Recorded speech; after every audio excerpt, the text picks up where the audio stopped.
Hey friends, welcome to the Saturday Chat. This is friends. Dave. I'm Ashley of SugarLimeBlue, and this is the part of our week where we chat about the song that we chose to do for the Sunday shout out tomorrow. Yeah, for sure. Which is James Taylor, Fire and Rain. Fire and Rain. Which many consider to be his breakthrough single. This is a retro Sunday shout out for us. We've actually done it twice. We've actually done it a couple times in the past, but it was one of the very first. I think it was in the first. We don't do a lot of James Taylor songs, and we haven't had a really chance to talk about it, and we haven't performed the song probably in over 10 years. A long time. It's been a while. Yeah. So we have a residency that we think will enjoy the song. So we're talking about bringing it back in, and it fits the rain theme. It does fit the rain theme. It fits the rain brief, although we've been on this rain brief for a couple months now. So maybe we'll switch to fire now. Maybe we'll switch to fire. I need some fire glasses. I need fire glasses first, though. Let's see. Anybody gonna lead on some fire sunglasses? Anybody send us some fire glasses?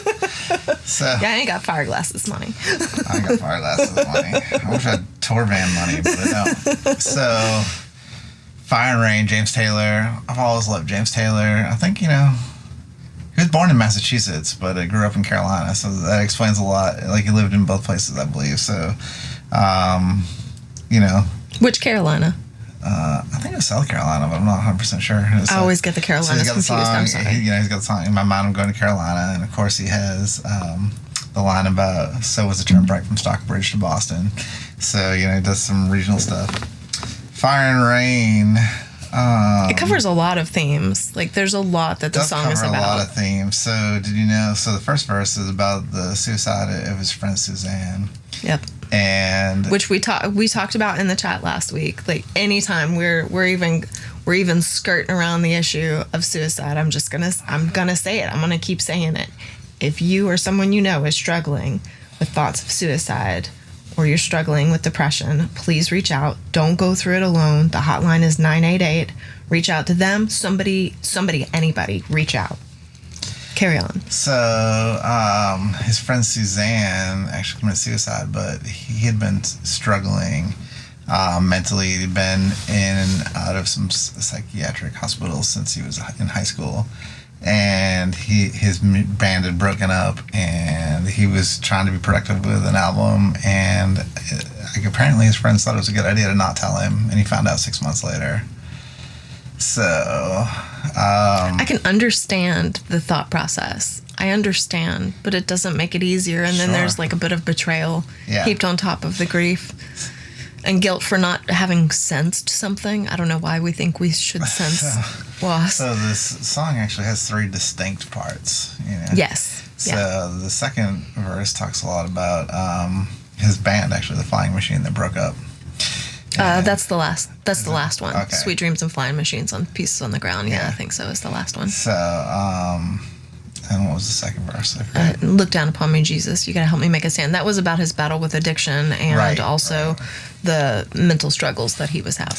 So he dealt with 3 distinct themes, but it was like they considered a breakthrough for him as far as song wise. Well, I know with the Flying Machine, they had gotten some studio time and been in to record some music, and they got a manager, and like things were rolling along for them, but they never saw any success, and the label didn't pick them back up. And then they were having issues. They played some shows and didn't get paid for them. They played like the opening of a grocery store, which I can't say that we haven't done similar things, but like I understand the gigs that they were playing. I get it. And that especially as an artist, you could feel so unrewarded artistically, not even monetarily, just artistically with some of the spaces that you're in, because you just feel like the background of things sometimes. Yeah.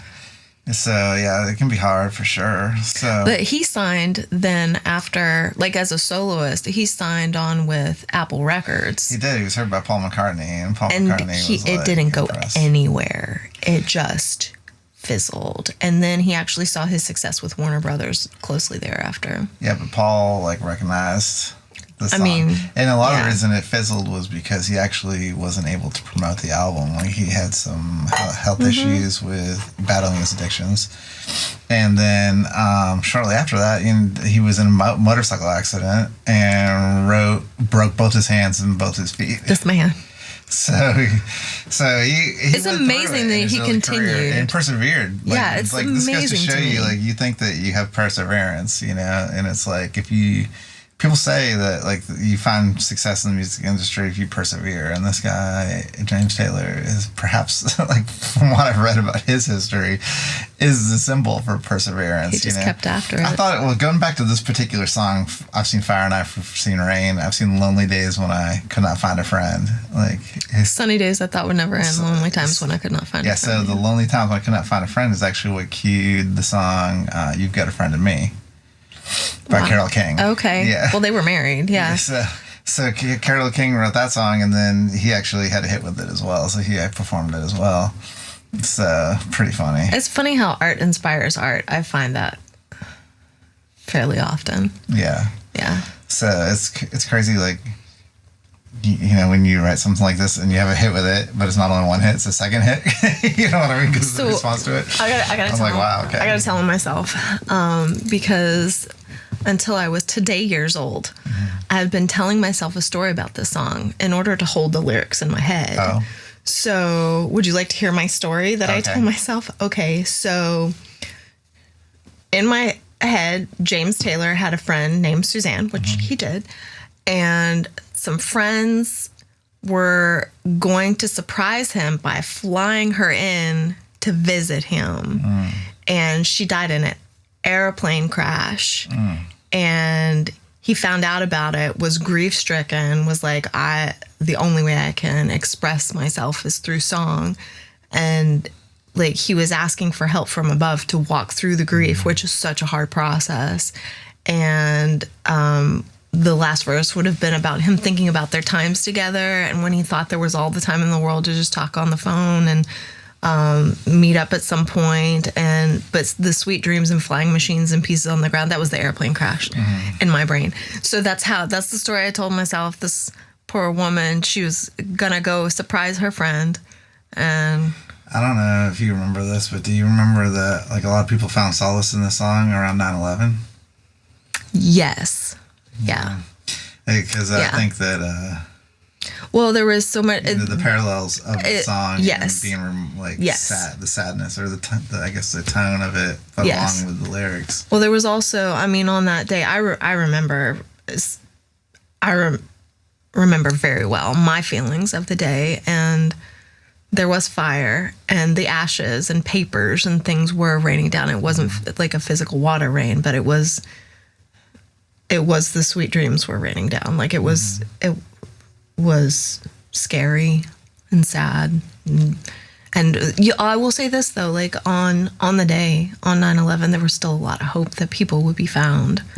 And like as the days drug on, that hope began to diminish. And I think that's when people latched on to the song. Not to get away from the song too much, but I do miss the hope that we had as a country, or the unity that we had as a country in the months to follow 9/11, and how... Yeah. I wish it didn't take such a devastating loss or such an abrupt, like a shaking for people to recognize the things that are important. It's sad that most people agree on most things, but they want to dispute things that they differ on and focus on that all the time. I agree. But anyways, it was fun getting back to doing the song again. And Ben, if that's the right word for it, I'm not sure. Like, no, I was entertained. Nostalgic. It was fun. I was entertained. Getting back to it. It was fun to revisit it and to be able to talk about it and just spend some time with it again. It's like an old friend. It is. Like it is. Friend. Yeah. And we thought we'd see it one more time again, and we did. We did. Isn't that nice? I look forward to playing it in the future, I think. Yeah. Yeah. So, do you guys have a favorite James Taylor song? Do you...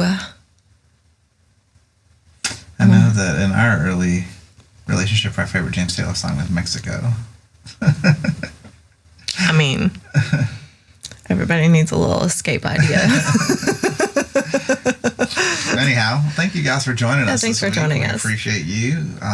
We'll see you tomorrow with the Sunday shout out. Please leave us a comment. Let us know what your favorite James Taylor song is, and we look forward to seeing you tomorrow. Yeah, and continue the discussion of when you'd prefer to have the discussion. Yeah, we're hearing We've you. had several people say that they like it the way that it is. We've had some people reference that they would like it the same day or the day after. It'll probably, unless there's just an overwhelming amount of people want it the same day, then it probably would never be the same day, just because YouTube pushes the videos out. Definitely restricts the Sunday shout out if you post the same day. Exactly. So, they would dampen one of the two videos. Well, it's always the Sunday shout out because it comes first. Like, it would come slightly first. So it would dampen the shout out, which, I mean, like, the idea of the chat is to share our ideas about music and how we feel about the song with you guys, and to listen to your opinions and hang out with our friends.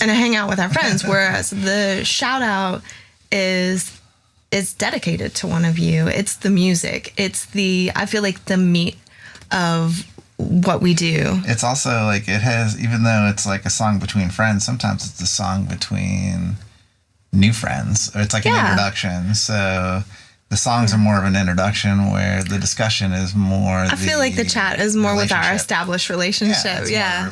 Or to help establish a relationship so you can see us. Yeah, we look forward to having more relationship with you. Thanks for joining us, and we'll see you next time.